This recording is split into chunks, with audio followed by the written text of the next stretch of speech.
Going for the shot. That's a tough shot. Yeah, and it's also very tough even. It's going to be really slow to make it easy. That's not slow. Okay.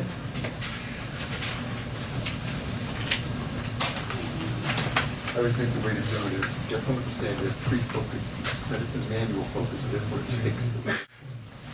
And as soon as you hear it coming, you have it set and you just hold the shutter down. Yeah. Because, it's set to manual exposure, so it's not even, the camera doesn't have to, there's none of the steps the camera would normally take to find focus, figure out the exposure, it's all manual, and then just make sure it's the right position, and then just hold the shutter down as soon as you hear the first noise. Anyway, that's my thought. Yeah. That's the ideal. I haven't been that interested in doing it myself.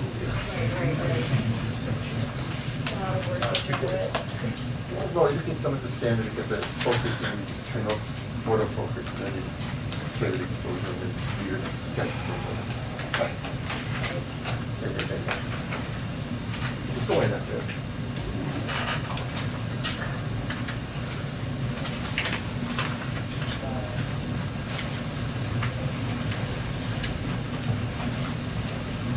That fake you're gonna nail it. Left. Here's the thing. And your kick goes, right? You have a decent balance. It does.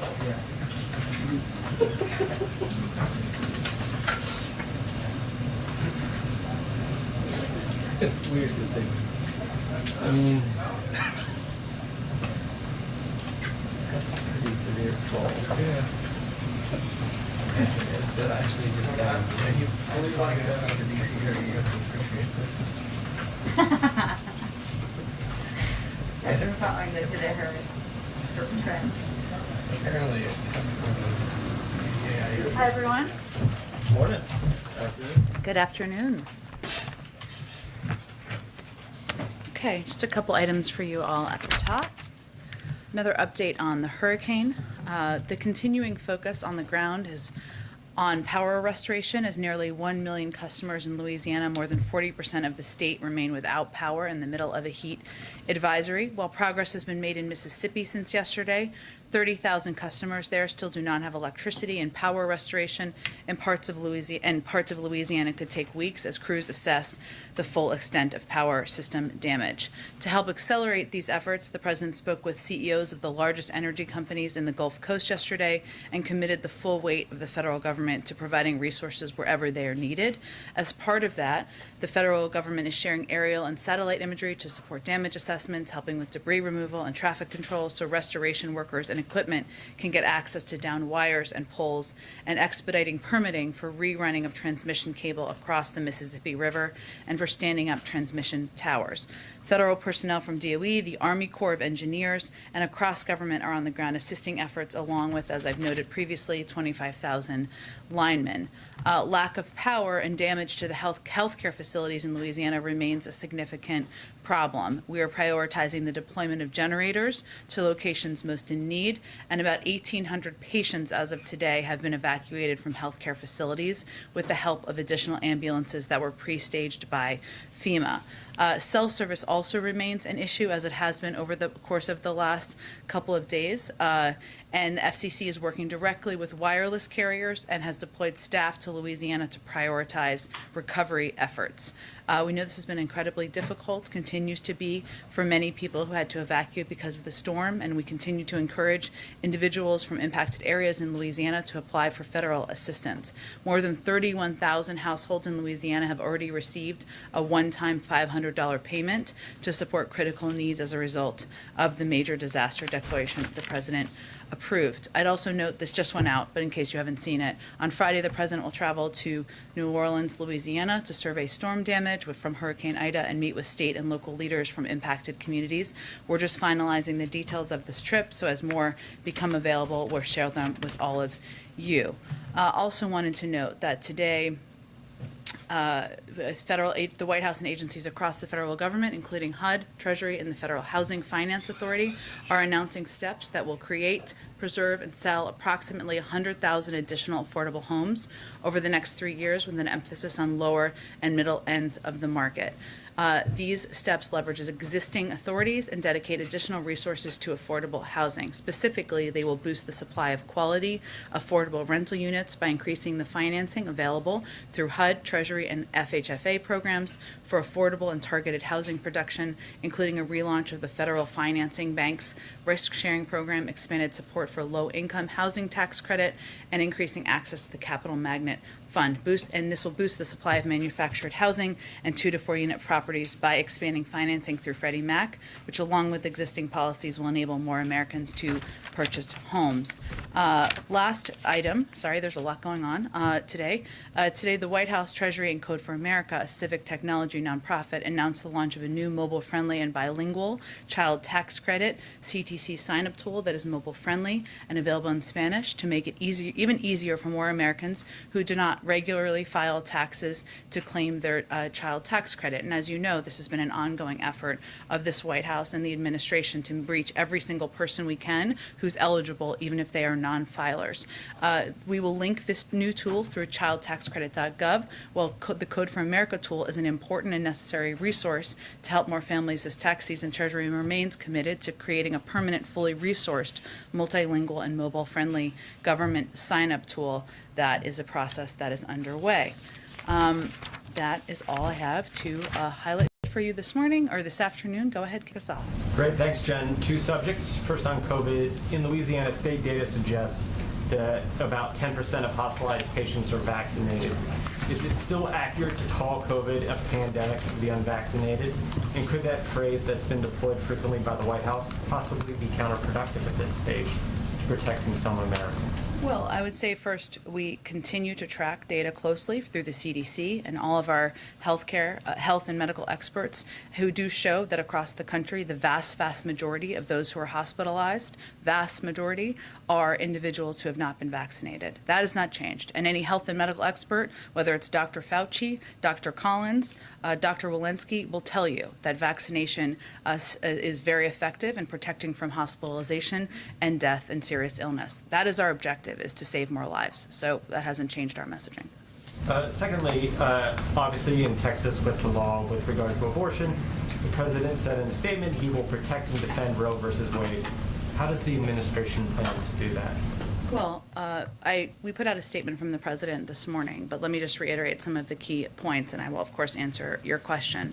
As the president said this morning, its extreme Texas law blatantly violates the constitutional right established under Roe v. Wade and upheld as precedent for nearly half a century. It will significantly impair women's access to the health care they need, particularly for communities of color and individuals with low incomes.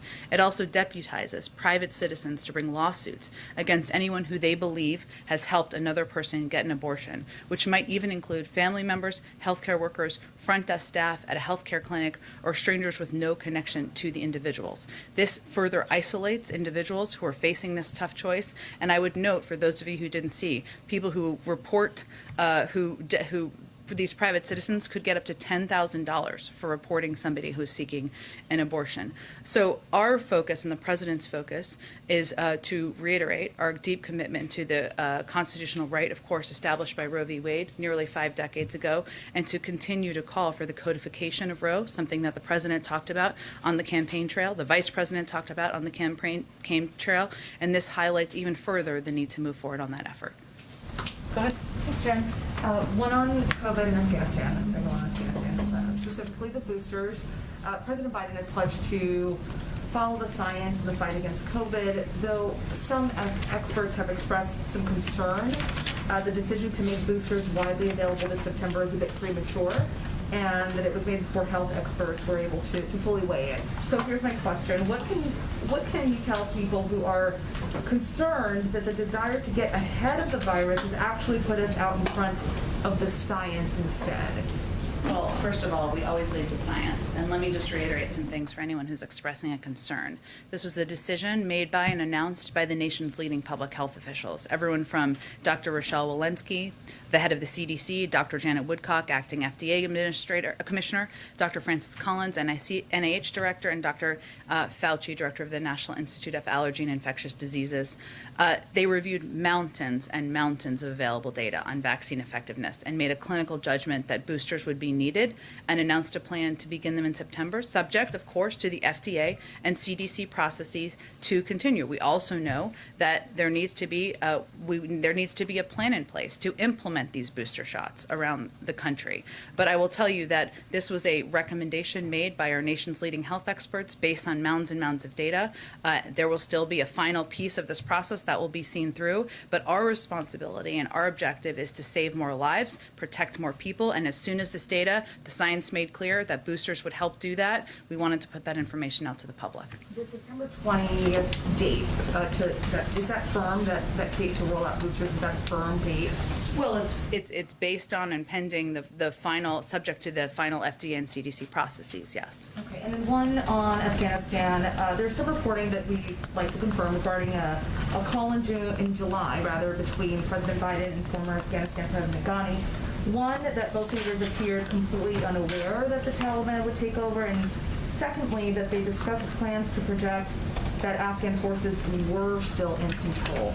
Is that accurate? Can you tell us a little bit more about that call?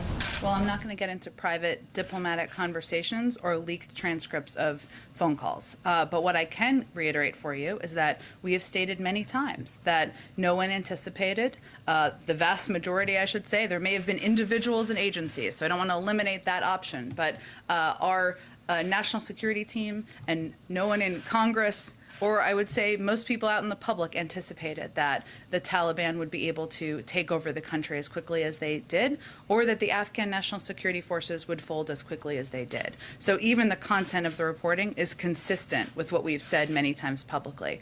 I'll also note something that the president said in his press conference around the same time of this reported phone call. The Afghan government and leadership has to come together. They clearly have the capacity to sustain the government in place. The question is, will they generate the kind of cohesion to do it? And what the president conveyed publicly and certainly privately as well, repeatedly to Afghan leaders, as did our national security officials, is that it's important that the leaders in Afghanistan do exactly that, lead, and show the country that they are ready to continue the fight against the Taliban, that they have the will for the Afghan National Security Forces to continue that fight even as our U.S. forces leave. Did the president at that point in time have some sort of a perception that even the former president of Afghanistan didn't have that confidence in the Afghan forces? Is that why maybe he was pushing Ghani to be more stern and to be more confident? The president has consistently conveyed, and I just noted an example publicly, that the Afghan leadership at the time needed to do exactly that, lead. They needed to come together in a cohesive manner. They needed to be united. They needed to show the country and the Afghan people they were going to fight and they were going to lead through this transition, even as U.S. forces left. That is entirely consistent with what he has said publicly throughout. Go ahead. Thank you, Jen. One on Afghanistan, one on COVID as well. A few colleagues of mine have determined that there's roughly 17,000 Afghan refugees and military installations in 5 states here as of Tuesday, while another 40,000 remain at bases overseas. Curious how many of those Afghan evacuees have other countries committed to resettling, or what is the status of those ongoing conversations? And will the U.S. resettle, or otherwise, will the U.S. resettle all of those 40,000 here in the United States? Well, not to refute the reporting of your colleagues, but just to note, the Secretary of Defense just confirmed it's about 20,000 who have come into the United States at a briefing earlier this afternoon. There is capacity, and we are working towards capacity at our military bases for up to 50,000. And again, this is not a place where people would live. This is a place where people would go. They would receive medical care and assistance and get connected with refugee resettlement organizations that are play a vital role as refugees come to our country from wherever they come around the world. We are also working with third countries on what their capacities are. I can't give you an exact breakdown now. It's a very important question, but that's exactly what our Department of Homeland Security, what our diplomatic team will be working through in the coming days, and I'm certainly will be providing updates as we have that established. You talked about this a little bit, others have as well, but there are, of course, concerns among lawmakers, experts who've tracked this, who say in previous arrivals of large numbers of refugees from different parts of the world, inevitably there may be a handful, small handful, who are eventually deemed a security risk of some kind. What reassurances can you make about the screening process and the attempts to make sure that somebody like that doesn't make his or her way here? I can absolutely assure you that no one is coming into the United States of America who has not been through a thorough screening and background check process. And there are many individuals, as you noted, who have not been through that process, and they have gone to lily pad countries as that process has been completed. It doesn't mean that that's because there's a flag. It means they have not completed their paperwork, and we were working to save tens of thousands of people, hence we evacuated them to these third countries. And then on COVID, is there any update on the U.S. decision to keep Europeans and Canadians from visiting the United States? There were a few public messages from ambassadors here in Washington, the EU ambassador, the Polish ambassador, among others, saying the time has come for vaccinated Europeans to be allowed entry into the United States. Our people deserve to be reunited with loved ones and to have the opportunity to visit this great nation. I know this is something a lot of people worry about. Just curious if there's a status report. Well, we certainly understand that and relate to that and know that people are eager to be reunited with loved ones, and that is something that's impacting many people around the world. I would note that we are right now working across federal agencies to develop a consistent and safe international travel policy. That has obviously been ongoing for some period of time. That includes travel from Europe and other countries around the world. And it is one that we want to be equitable. We want it to have standard requirements so there's clarity and so there's equity across how we approach it. This will involve, of course, efforts to step up protecting the American people. It may also involve ensuring that over time foreign nationals coming to the United States are fully vaccinated with limited exceptions. No decisions have been made yet, but that is a process that's ongoing. We certainly understand the interest in it being resolved and completed. Go ahead. Thanks, Jen. It's been now a couple days since U.S. troops left Afghanistan. I understand you have continued to say the mission will continue to bring people home through diplomatic and other ways. Yesterday, you guys at the White House didn't have an answer on whether any Americans or refugees had made it out. Is there an answer today? Well, again, this is an operation that's being overseen by our State Department from a diplomatic front. They have a briefing today.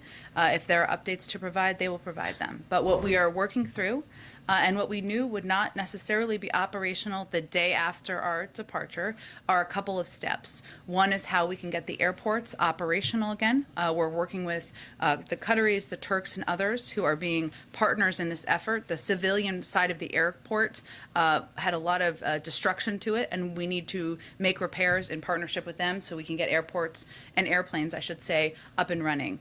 That will have a huge impact once that is up and operational. The other piece is overland efforts. Now, some of this is there are steps, as we have seen over the course of the last few weeks, where individual American citizens are able to depart without conveying that they have departed yet. So what we are doing is we are tracking and staying in contact with all of the American citizens we are aware of on what our plans are, what the progress is, and what as we have updates on the timeline for when they can be able to depart. Is there sort of a time frame where if there isn't an update from the State Department, there might be a course correction. I asked them today if they had any updated numbers, and nobody's gotten back to me. I understand the briefing's coming up.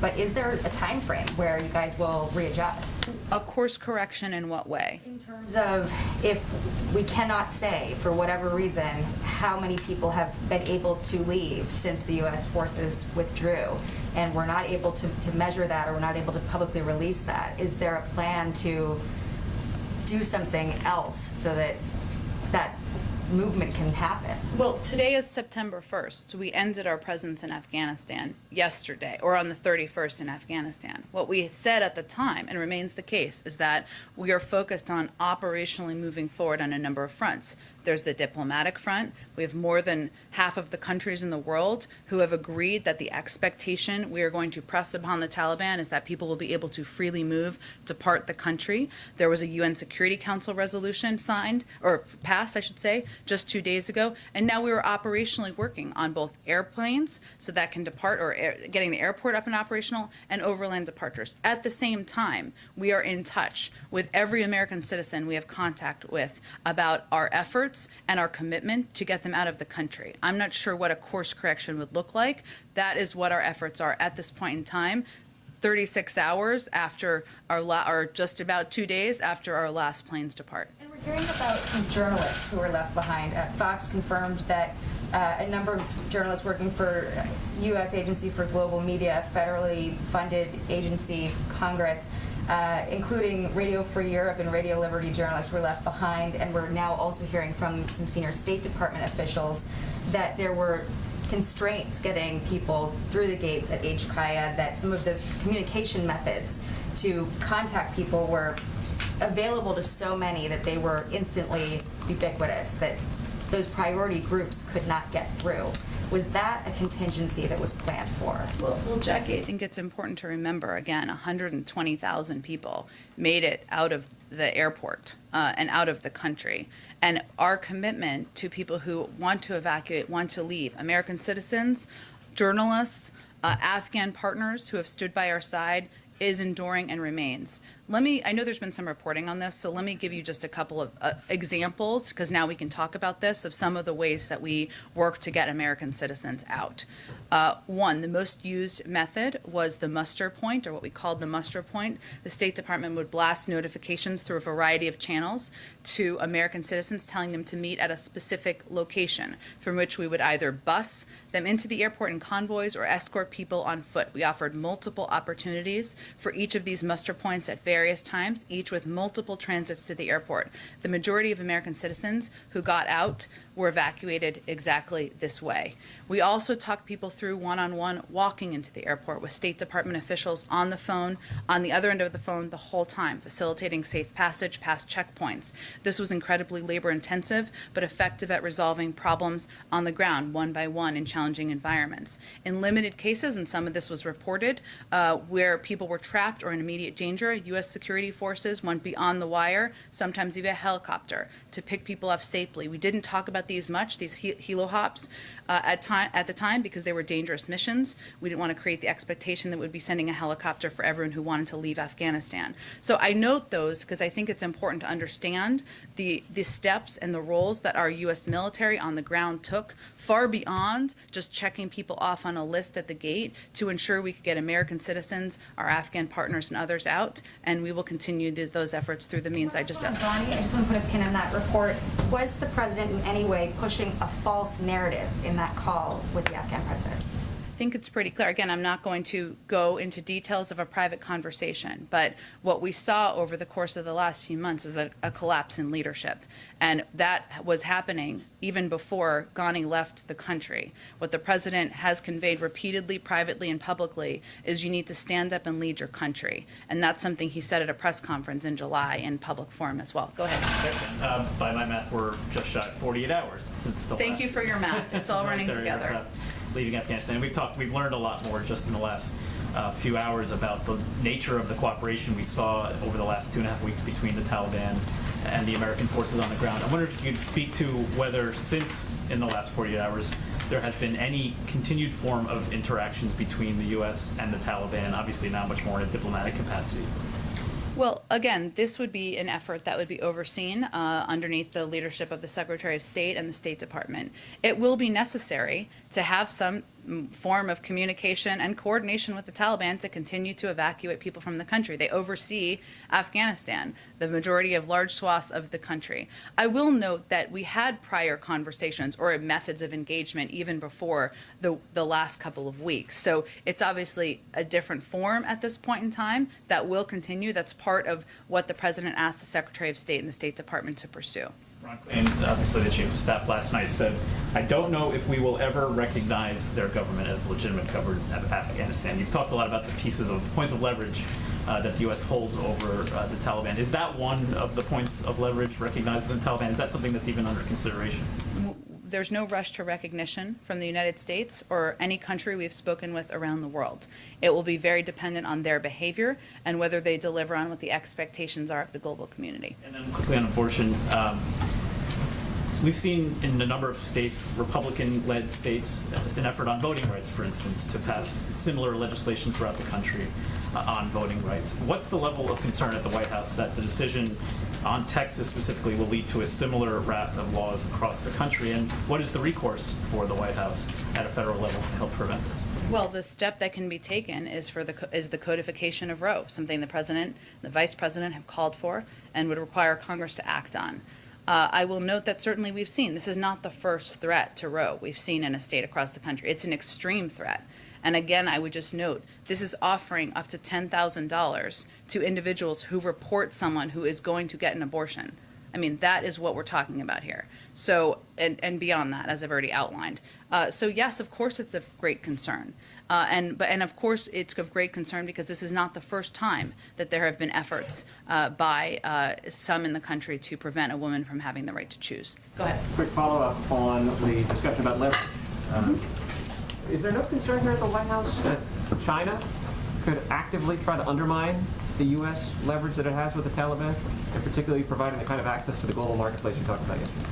Well, first I would say that China doesn't have that capacity on their own, and that there are more than 100 countries, a UN Security Council resolution China did abstain from, but they didn't vote against, that presses the Taliban to allow for safe passage of people in the country and those who want to leave Afghanistan. So, China is going to have to think about what role they want to be seen as in the world in this moment as well. Let me ask you this. The President said yesterday, we are not done with ISIS-K.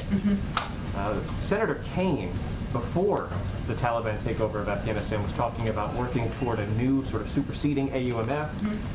Is this something the White House is interested in working with him on, so that ISIS-K is specifically mentioned in a congressional authorization for the use of force? We've said in the past that we're interested in working with Senator Kaine on that, and that continues. I will note that in this case, ISIS-K attacked and killed 13 members of our armed forces. We have every right, self-defense, to continue to go after ISIS-K, and the President has made clear that's what he wants the military to continue to do. So future strikes on ISIS-K will be in the vein of self-defense? Again, these are authorities that the military already has, but we also are open to and look forward to working with Senator Kaine and others in Congress who who are looking to update the 20-year-old AUMF. Go ahead. Just two questions, Jen. There's a bill in Congress called the Women's Health Protection Act that would protect abortion access from state laws like the one in Texas. Does President Biden support that? I'd have to look more closely at the specifics of the law. Obviously, codifying Roe, protecting a woman's right to choose is something the President's committed to, but I don't have the specifics of that law, or that bill, I should say.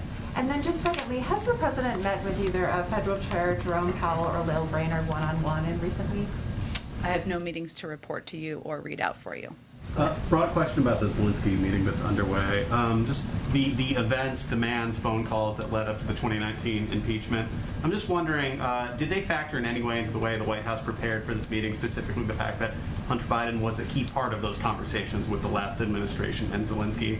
And did President Biden expect in any way, shape, or form to address that dynamic in today's meeting? No. Jeff? Jen, is the White House satisfied with OPEC's decision today to continue gradual increases in output? And can you give us a sense of what communication or contact the U.S. has had with OPEC members about that? It's a great question, Jeff. I will have to talk to Brian Deese and our economic team about our exact reaction. I want to get that right, and also whether we're satisfied with the actions they announced. I will get that to you and anyone else interested after the briefing. Did you have another question? I did. One on Zelensky. Sure. President Zelensky said in the Oval Office today that he was eager to hear President Biden's vision for Ukraine's chances of joining NATO. And he also said he'd like a time frame for that. What is President Biden's vision right now, and does he have a time frame? Well, I think it's important for people to understand, not you necessarily, but everyone out there, that this is not a decision that the United States makes, right? We continue to support and we continue to call for ensuring that NATO's door remains open to aspirants when they are ready and able to meet the commitments and obligations of membership and contribute to security in the Euro-Atlantic area. This is NATO membership, right? And we reaffirmed, and our allies reaffirmed in the June 2021 NATO summit communique that we support Ukraine's right to decide its own future. Foreign policy course free from outside interference, including with respect to Ukraine's aspirations to join NATO. There are steps that Ukraine needs to take. They're very familiar with these efforts to advance rule of law reforms, modernize its defense sector, and expand economic growth. Those are steps that aspiring countries like Ukraine need to take in order to meet NATO's standards for memberships, and we certainly support their efforts to continue to do that. Go ahead. Today was the first day, and very many, and they're all blending together at this point, that the president did not have a meeting in the Situation Room with his national security team. I know there's stuff not on the schedule, the public schedule, but does the president view this moment as a time where he can kind of shift at least some of his focus to the myriad of other issues that are on his plate that he wants to focus on or has wanted to focus on before the withdrawal became such a huge issue? Well, he received a PDB this morning, as is, of course, standard for most presidents, and those will certainly continue. Look, I think the president knows that his responsibilities and the multiple crises he will continue to have to face as president are part of his job description.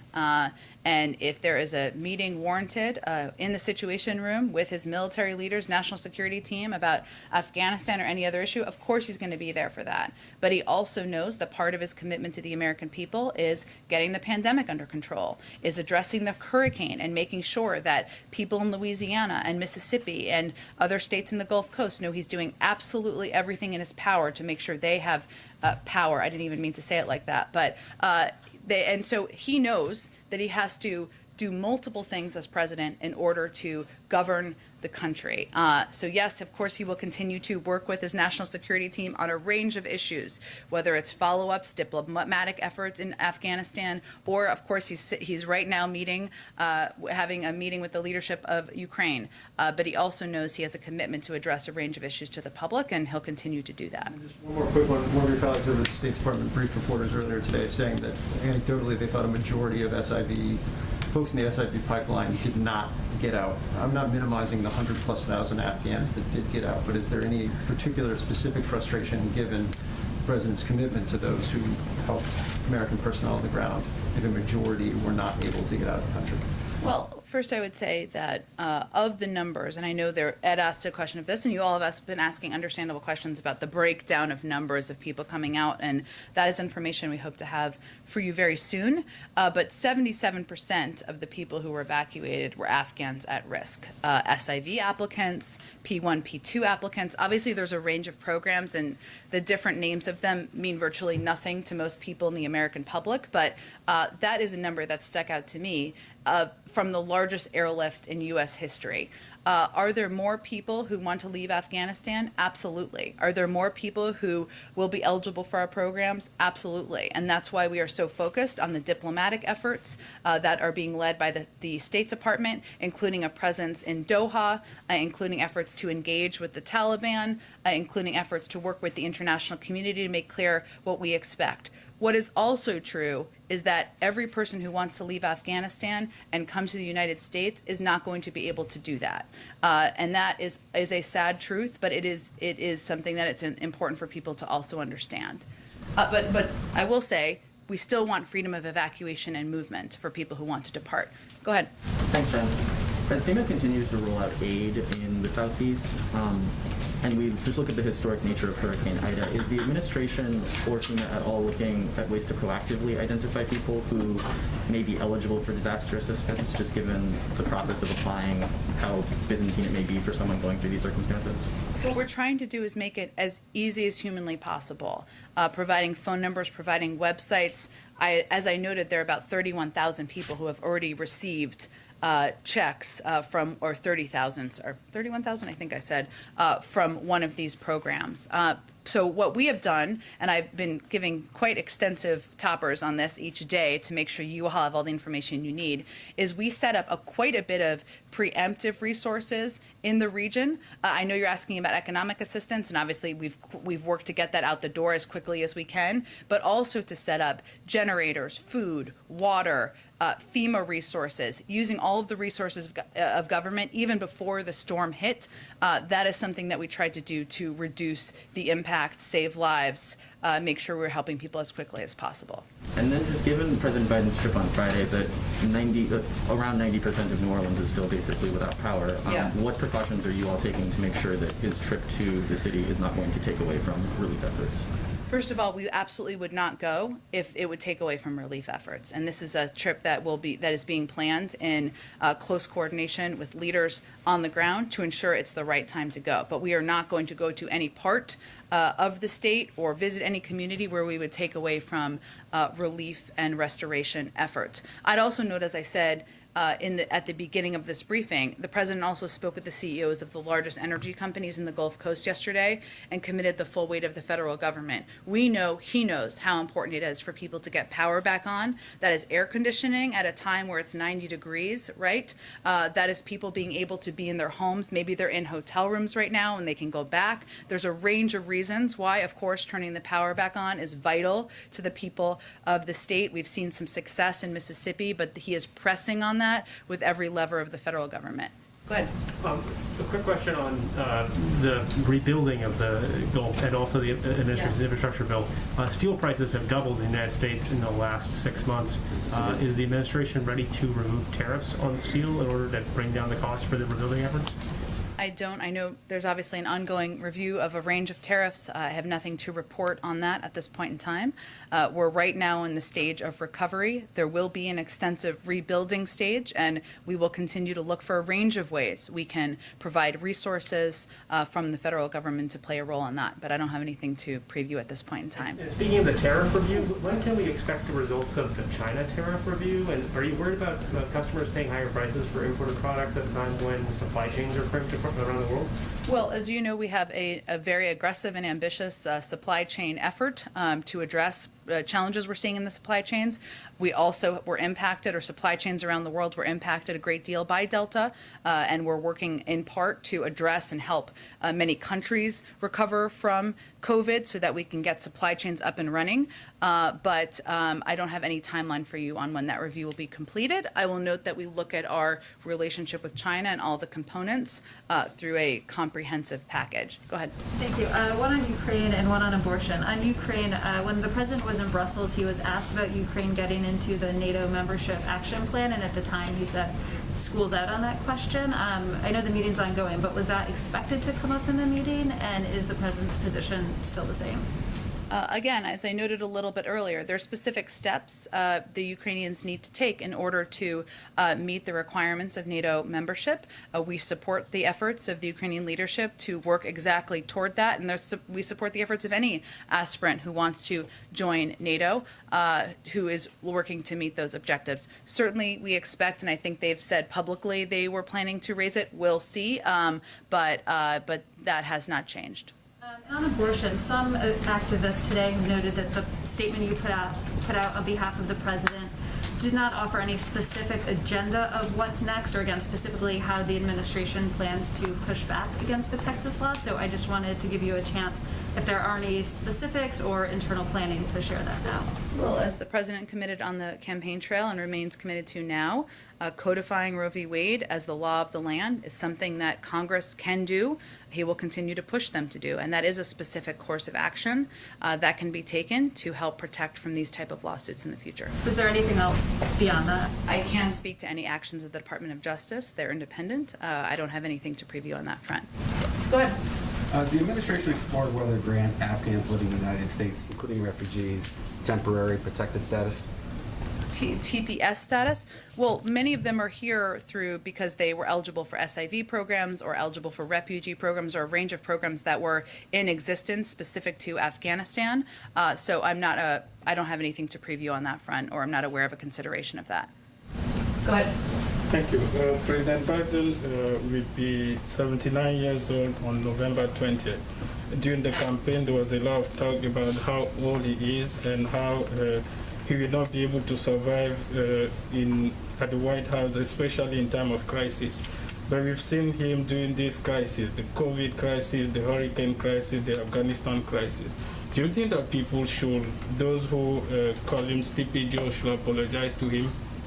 I don't think we're looking for an apology. I think we're looking for allowing the president to continue to address multiple crises at a time, which is exactly what he's been doing over the past few weeks. Go ahead. I think we got to keep going here. To come back to Texas again, so on one of those specifics, advocates are calling for the administration to lift restrictions on the abortion pill as more states, as was mentioned, are expected to follow Texas's lead. Is the administration going to do that? I think that's a decision that would be made by FDA, no? So that would be a decision made by FDA. So that's still working through the process? FDA is an agency that makes their own decisions. One more. Go ahead. Also, this has prompted many Democrats to look back at whether the Supreme Court should be reshaped. Has the president's position changed on that, on expanding the court? As you know, there's an ongoing court reform committee that has been meeting. It's a diverse group. They're considering a range of issues and topics, including what the future of the court looks like. I think the president will wait for that process to complete before making any evaluations. Go ahead, Karen. And to follow on some of these, are there steps that the administration is taking right now to work with Congress to advance legislation? You know, you're saying the president will continue to call for the codification of Roe, but is there something that this White House is actually doing right now on the Hill? Well, it requires members of Congress themselves to voting to codify, right? But of course, in the range of conversations we have from senior leaders in the White House, there's no question that this is a topic and will be a topic given the ruling or given the news this morning in these conversations with members and their staff. COVID vaccine rates. The White House COVID team has been touting some pretty good numbers on vaccination rates. Jeff Zients said the other day that there were 4 million more shots in August compared to July, more first shots. What does the White House think is driving that right now? And is there something specific that the federal government is doing to see that difference from July to August? There's a bunch of different data, and some of it is in your polling, frankly, from some of your news organizations. So I can't break it down for you, but what we've seen consistently as the three factors are mandates that have been put in place by companies, private sector institutions, and others.